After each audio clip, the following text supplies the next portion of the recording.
Sir నమస్తే అండి. ఏం పేరు మీ పేరు? నా పేరు దండు అశోక్. అశోక్ గారు. ఏం చేస్తుంటారు సార్ మీరు? నేను వ్యవసాయం కమ్ పొలిటికల్గా అండ్ ఓకే. పబ్లిక్ రిలేషన్లో. ఓకే. ఓకే. వ్యవసాయం అంటే అంటే మీకు ఇక్కడ అంటే ఏం పండిస్తారు సార్ మీరు మామూలుగా? పసుపు, పత్తి, ఓకే. అన్ని. మక్క, ప్రతి పంట కూడా. ఓకే. సార్ మరి ఇప్పుడు పొలిటికల్గా కూడా అన్ని తెలుసు అంటున్నారు కాబట్టి ఎలక్షన్స్ వస్తున్నాయి, ఇప్పుడు ఎంపీ ఎలక్షన్స్. ఏంటి సార్ పరిస్థితి ఇక్కడ చేవెళ్ళ నియోజకవర్గంలో ఈసారి ఏ పార్టీ గెలిచే అవకాశం ఉంది? మా యొక్క ఆలోచన ఏంటంటే, నా అభిప్రాయం ఓకే. ఏదైతే కేసీఆర్ తెలంగాణ సెంటిమెంట్ తోటి సారు కారు పదార్ అని ఎట్లా మాట్లాడి ఈరోజు ప్రజల్లో వ్యతిరేకత వచ్చిందో, ఈ మోదీజీది కూడా ఈ 10 సంవత్సరాల కాలం పాటు అబ్కి బార్ 400 అంటే 400 పార్ అంట ఏ విధంగా అంటున్నాడో దీన్ని బట్టి చూస్తే తెలుస్తున్నది. ఏం లేకున్నా 400 పార్ అంటే ప్రజలకు ఏం చేసిండు, ప్రజలు ఆలోచన చేసి ప్రభుత్వాలను మారుస్తారనేది నా అభిప్రాయం. ఓకే. సో మరి దేశంలో కాంగ్రెస్కి అవకాశం ఉందంటారా? తప్పకుండా ఉంటుందండి.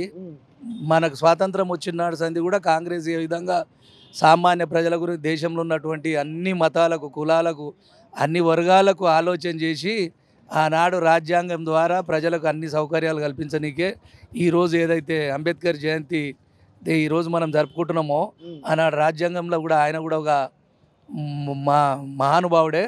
మరి ఎందరో మహానుభావులు ఆలోచన చేసినందుకే భారతదేశం ఈరోజు వెలుగుతున్నది. ఆనాడు తిప్పలబడ్డ ఆలోచన పెరుగుతున్న జనాభా దృష్ట్యా సమస్యలు వస్తూ ఉంటాయి, పోతుంటాయి. కానీ కాంగ్రెస్ ఏం చేయలేదంటే, ఎలాంటి మూర్ఖుడు కూడా మాట్లాడే విధానంలో కాంగ్రెస్ చేయలేదనుకం చాలా తప్పు. ఏం చేయండి ఈరోజు ఎట్లా? ఇప్పుడు మన తాతలు ముత్తాతలు మీసాలు పెంచి చేసినప్పుడు మనం కనీసం మీసాలు తీసాన బతుకుతున్నాం కదా. సో మరి రాహుల్ గాంధీకి అంత సత్తా లేదు, మోడీని దాటుకుని వెళ్ళే అంత. ఇప్పుడు ఇదే మోదీ గారు రాహుల్ గాంధీ గారిని పప్పు అన్నాడు. పప్పు కాదు, ఇప్పుడు నిప్పు. ఆయన నిప్పే.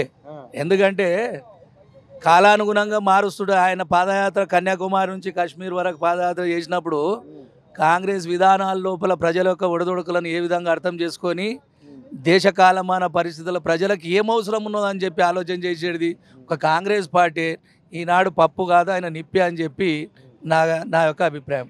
సరే, మొన్న కేసీఆర్ టాటా గుడ్ బై అన్నాడు, ఇప్పుడు బీజేపీ గుడ్ బై అంటాడా? తను ఇప్పుడు కేంద్రంలో దేశం మొత్తంలో ఆలోచన విధానం వేరున్నా మన రాష్ట్రం కాడికి వచ్చినప్పుడు మాత్రం వాస్తవంగా చెప్పాలంటే ఆనాడు కాంగ్రెస్ చేసినవి మనకు కనిపిస్తున్నాయి. ఈ 10 ఏళ్ల కాలంలో ఆయన ఈ ఒక్క ఇల్లు అనేదే కాదు, వాస్తవంగా కూడా మనకు బ్యాంకులను జాతీయం చేసిన కాడికి వెళ్ళి ఏ విధంగా అయితే మనకు గ్రీన్ ఫీల్డ్ అనేది ఏదైతే హరితహారం అనేది ఏదైతే తీసుకొచ్చిందో, ఆనాడు ప్రాజెక్టులు కానీ విద్యాపరంగా కానీ వైద్యపరంగా కానీ వాణిజ్యపరంగా కానీ అన్ని రంగాల్లో కాంగ్రెస్ ఆలోచన చేసింది. ఇప్పుడు ఈ 10 ఏళ్ల కాలంలో ఈ మోడీ గారు దాన్ని ఎక్స్పాన్స్ చేస్తున్నాడే తప్ప కొత్త విధానాలు ఏవి కూడా తీసుకొచ్చింది లేదు. మోదీ గారు తీసుకొచ్చినవి 3 నోటుబందీ వల్ల ప్రజలకు అన్యాయం జరిగింది.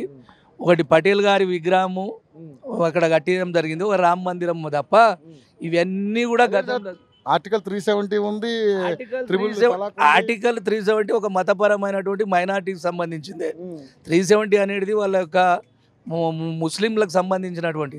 మన భారతదేశంలో స్వాతంత్రం నాడు స్వాతంత్రం లిఖించబడ్డప్పుడు 370 ద్వారా ఈరోజు మన కాశ్మీర్ కూడా వెళ్ళి అక్కడ భూమి కొనుక్కునే పరిస్థితి వచ్చింది కదా. అట్లని ఏమి లేదు, ఎవరు కొనగలుగుతారు? ఉన్నోడే కొనగలుగుతాడు కదా.